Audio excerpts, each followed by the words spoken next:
Today I'm going to show you how to fix these problems so they look good. Hi all, Heather here for Sew It Yourself, and I just wanted to share this little tidbit. So we had a quilt come in and the borders were extra large, extra fabric in it, and they also wanted double batting, which always causes extra trouble when you're trying to get things to lay flat, etc. Anyway, we ended up with some tucks and some nasty spots. So here you can see here, right there. There was lots of those in that last bottom row where it was just tucked. Anyway, I didn't realize that it was a problem until my employee had it off the machine, and you know, she did the best she could, but it's just not adequate for, I mean, the customer would not be happy, so I just need to fix it. So anyway, I just want to show you how to go about taking stitches out, because of course long arm stitches are always a little bit tighter and they're harder to get out, and if you try and get it from the top, it's almost impossible. So what I find the easiest is to actually open it up, and then you just give a slight tug. You don't want to tug too much because you don't want to rip your fabric. And then you just snip with very sharp small scissors through those stitches, and then it takes a bunch out. And then again, you stretch it and you snip, being very careful not to snip your fabric, but you can snip down into your batting without a problem. And so I try and point the nose of my scissors down instead of up. Anyway, just going through that, you can remove those stitches pretty quickly. Now you do end up with tracks from where the stitches were, but those will fill in. You know, you just scrape them a little bit and they'll pretty much tighten up. And you could do a little spritz of water too, which would also help to tighten those stitches back up. There you go. Alrighty, so I've reloaded the quilt that had the issues at the bottom. It ended up I tore out 5 of 6 rows to get it back to where it didn't look quite so bad. So I've still got a little bit of issues here, but I can work that in here. And then the key when you're working with a quilt where your borders are more fabric in them, or you have issues anywhere, make sure that you line up on your roller. And then in this case, because we have the double batting, it wants to suck fabric in as it's quilting, especially in the middle, which then will compound any issues that happen on the sides. So you definitely want to make sure you pin it or attach it. If you want to use your third roller, attach your top so that it's not going to go anywhere. I usually just pin and it works just fine. All right, onward and upward. I should mention that all the loose threads, you can just kind of scratch it a little and they'll just come right off. Or pull and they'll come off. And then you want to try and get those off before the new thread gets laid down, otherwise these might get stuck in there. So take a few minutes to do that. And you can see that I pulled this out last night, and already the stitch holes are starting to fill in. So it won't take very long and those will just be gone. You won't even see that they ever happened. Okay, so I'm down to the last row and a half on this quilt, and I just wanted to show you what's happened here. So you can see that in here it's laying nice and flat, everything's lovely. You come over to the side, we have extra fabric here, we have lots of extra fabric here. As we go across, more extra fabric, and then up the side. So this is why we ended up with tucks. So the project is to try and work all that extra in without it tucking, and with making it look as normal as possible. So that we'll see how we do here. All right, I'm going to show you how to work in the extra as you're basting. So first, make sure you're at 3 stitches per inch. You're going to hit the green button to go, assuming you've already pulled up your bobbin thread. You're going to pull back and kind of sideways, so almost a twisty motion, and that will help pull that extra over and also work any excess in. So you can see that instead of having a tuck here, now we're easing that fabric in. So that's going to make it easier when we go to quilt as well, because that's spread out over that whole section instead of all in one spot.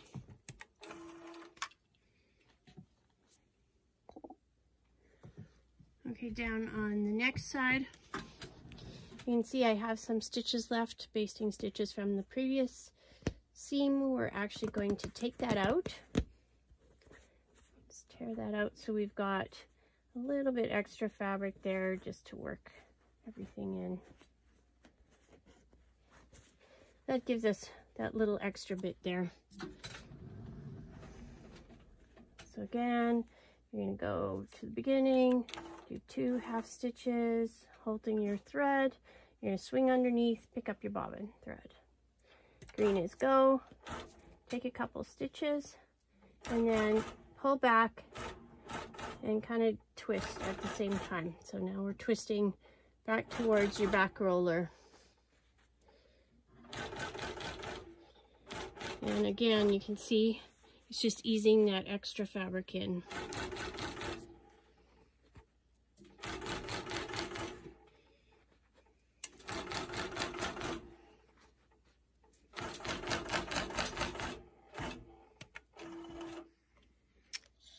Pull some thread out, move your machine, move it back into place, 2 half stitches, move your machine again, pulls up your bobbin thread and cut all of those threads.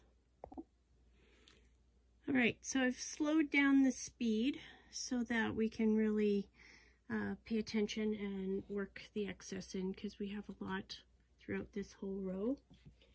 So I'm ready to hit continue.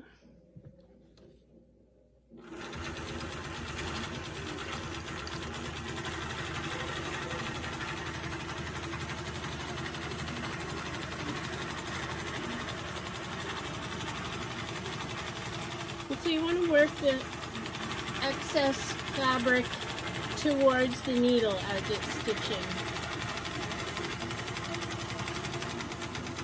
And that will just work all that extra fabric in without any tucks.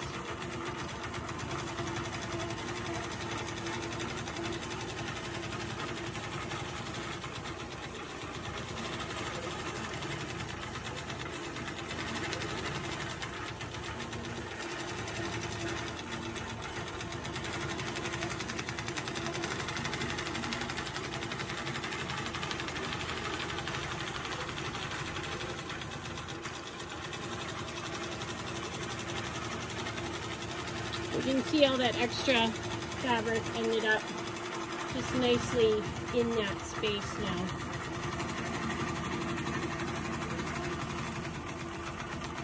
Now the other thing that you want to do, especially this has double batt, so it's fairly thick and it wants to pull up. So you want to pin or hold everything down so it's not going to suck it up. Because that was the other problem that we had, is this had a big wow by the end of it all.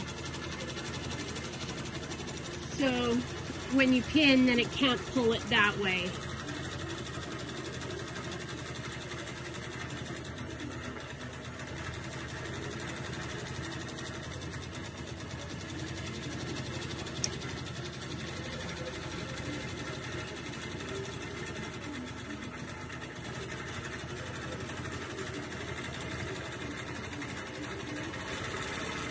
Speed it up for a little bit here.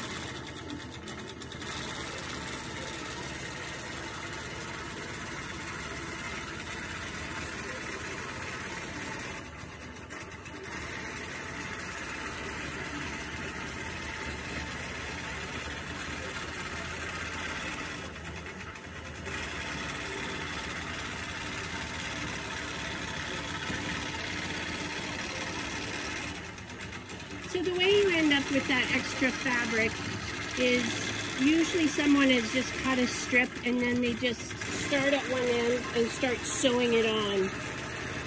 And as a result, you end up with just extra fabric in it, especially if you've got all these seams, because as you're sewing, you tend to stretch on those seams.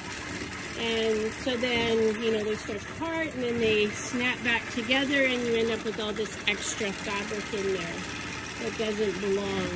And then if you do that with one and then the second and then the third, by the time you get to the outside, you've got, well, you can see there's probably 3 extra inches in this border. And that wasn't her intention. She just didn't realize it when you've got lying it flat on your sewing machine. You don't see that extra fabric is there until you put it on the quilting machine. And then it becomes quite obvious when you're trying to baste it on or do any of the sewing that we're wanting to do, the quilting. You can see that just worked that extra in there quite nicely without any tucks. And once it's on a bed, you're not going to notice all that. Plus, once you've washed it once, everything kind of shrinks together and it'll be just fine.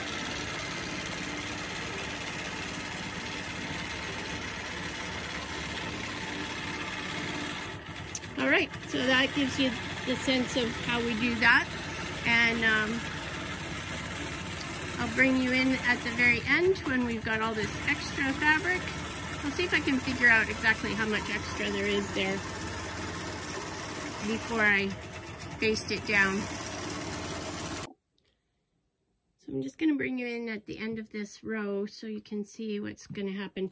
So this quilt has also grown widthwise as we've gone, and so of course we cut it at a certain size up at the top, and now it's much bigger down at the bottom. So I'm going to show you how I cheat at this end to make it look good, as well as work all that extra stuff in.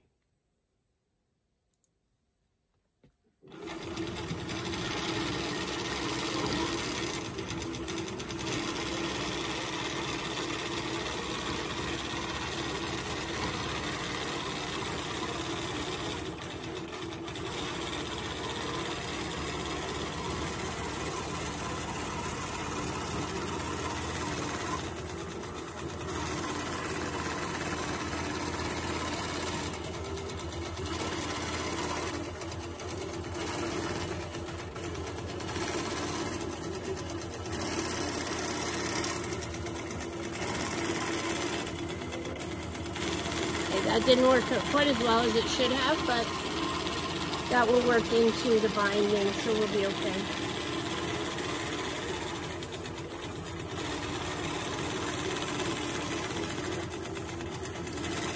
Now that won't work if you've got a very tight design. When you're working with this much batting, you want a much looser design anyway.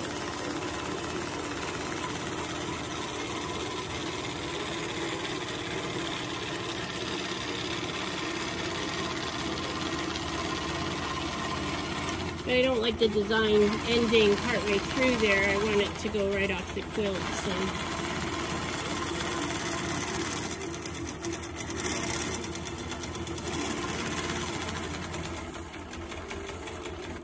And then at the very end, once it's finished, I'll just hit the green button so it's running, and then just run it off the quilt. And it will look like it's part of the design. All right, so it looks like there's about 3 extra inches. So I'd say there's like a 1/2 inch on that fold, which would give you about an inch. Oh, maybe there's 4 inches. And then down here, there's a good inch on both sides. So that's 3, and then another 1/2 inch here, which will give you 4 inches extra fabric in this border. So you can also see it's not consistent, so like everything lays flat here and straight, and then we've got this extra fabric and everything's flat and straight, and then we've got quite a bit of extra fabric here. It's okay. And then we fill in with another one. And part of the reason that happens is because, and I don't know if I told you this or not, but you need to measure what your center is. And the best is to measure it in 3 places, you know, top, middle, bottom, and then add them together, divide them by 3, and that's your average, and that's what you're going to cut your border to. Your next one, you cut it to that plus whatever your seam, your extra is on this that you've got happening. So if this is 2.5 inch cut, it will be 2 1/4 once it's sewn on. So you need to add that for both sides, and that's what you're going to cut your next strip at. So just do the measuring, and then you want to 1/2 and 1/4. So you're going to 1/2 and 1/4. You just fold your quilt in 1/2 and then again into 1/4, your quilt top. And you're going to put pins there at your 1/2 and 1/4 marks. And then you're going to do the same with your border, 1/2 and 1/4. And then you're going to line those up. So if there is any discrepancy, you're just working within your quarters to work that extra fabric in. Someday I'll do a video just on that, the 1/2 and 1/4. But for today, it's all about the quilting. So I will endeavor to get this sewn on here. I'm left-handed, so I'm going to go this way. And we'll see if I can get a longer view so you can see what I'm doing. Hopefully that'll work. Okay. Changing my machine to 3 stitches per inch. Holding my thread, hit the 1/2 stitch button twice, swing underneath and pick up my bobbin thread. Green is go, pull forward, and this one isn't too bad. I don't have a lot of extra to work in, so you can just pull back slightly. Now going across is going to be a different story. So as I go across, I'm going to make sure that's coming down straight, but I'm also going to pull over on this because I want to work that extra. You can see that's already being worked in. So I don't have to pull quite so much now for a little bit until I get past that point. Okay, now this is our next one. So we're going to start pulling quite a bit extra here now. We want to work that extra in. And I'm not going to get it all worked in before that spot, but I can keep working. I'll move it down a little bit, but I'm going to pull back so I can work all that into this edge.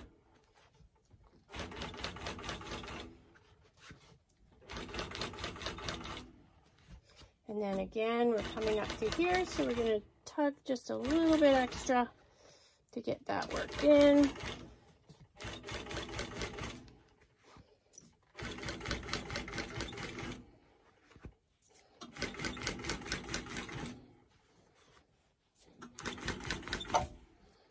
Sorry about that.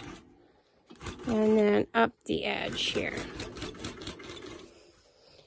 And green is also stopped. So there you can see those big tucks are now gone. We've worked them in. Now we've got little tucks happening, and I like to just kind of rub them to try and make them flatten out a bit. It makes it easier when we start stitching to get those worked in if we don't have big clumps of fabric there.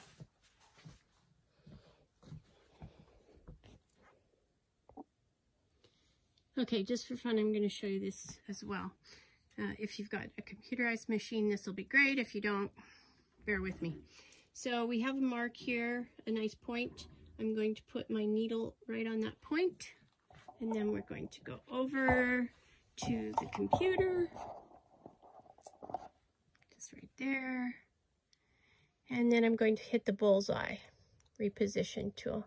I'm going to put my arrow there and scroll with my the scroll button on my mouse I'm going to scroll up so that it enlarges right at that space.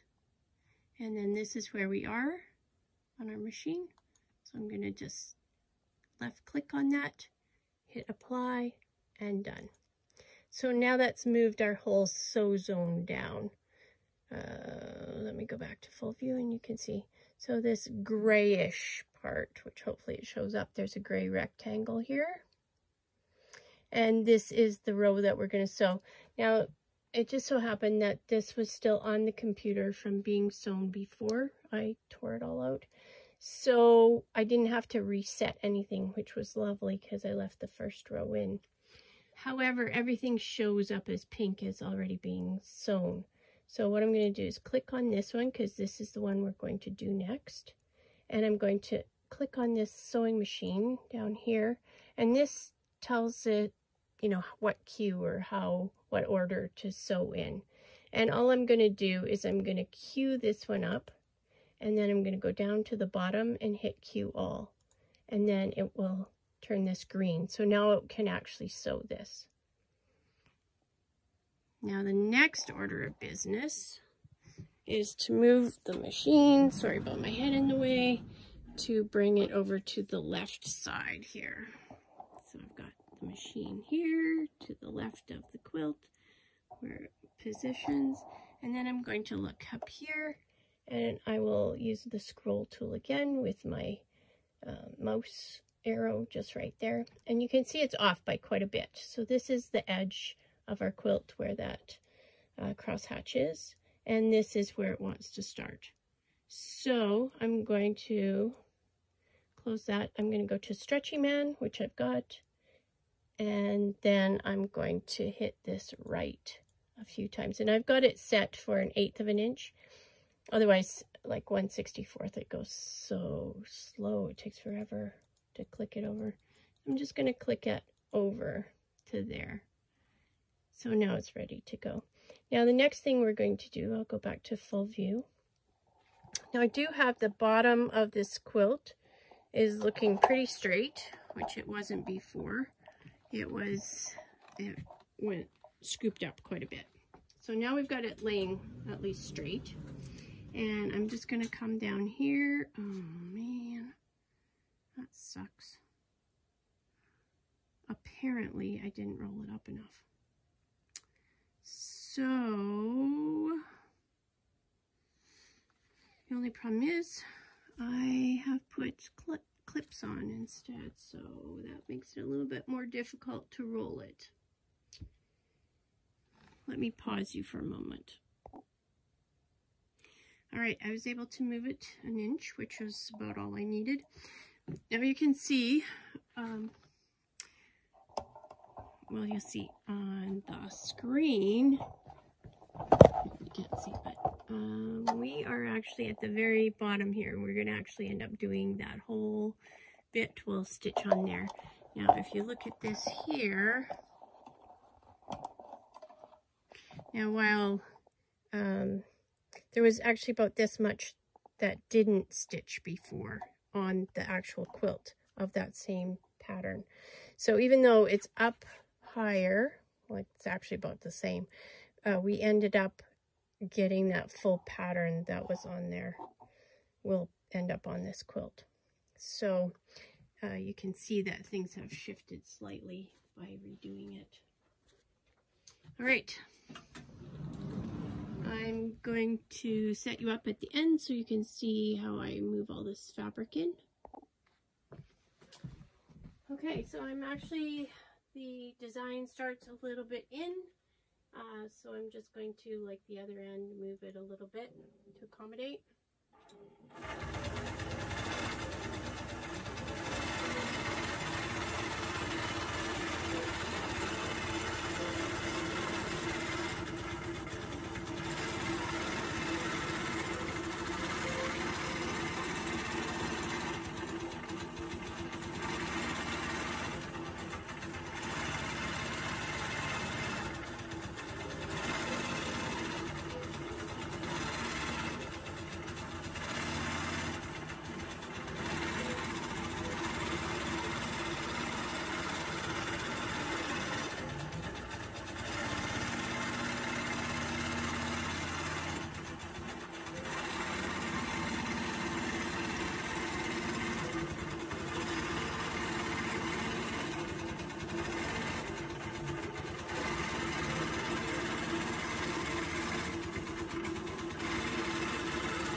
tension behind the needle, you'll actually pull that extra stuff in as well. I mean, if you don't have copious amounts that you have to work in, just doing that will work.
By just putting that tension on, it's almost the same as pushing your fabric towards the needle.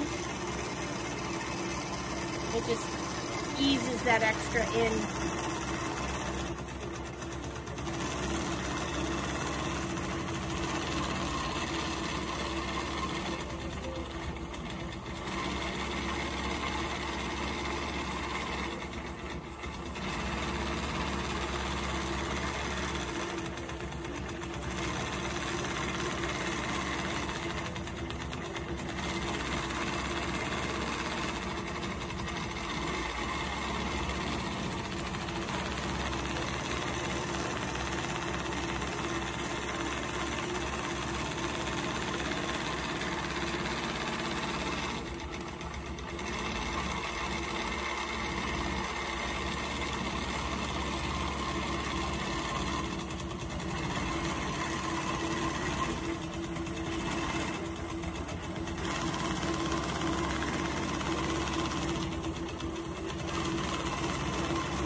Alright, pull out some thread, move your machine, move it back into place. 2 half stitches, move your machine, and your bobbin thread pops up. And then cut through all 3 of those pieces, and you are done. Alright, so let's have a look at this. So, remember we figured 4 inches, and now it's all nicely worked in, and we can't even see where that 4 inches was. And yes, there is some extra puffiness, but with the extra batting, it was going to be puffy anyway, so that's all just fine. There you go. I'll see if I can throw a picture of the before where it had the tucks in it, and then the after. Awesome. Thanks for joining me. Hit the like and, well, I guess that is the thumbs up, and feel free to subscribe. I'm hoping to get more videos out in the near future.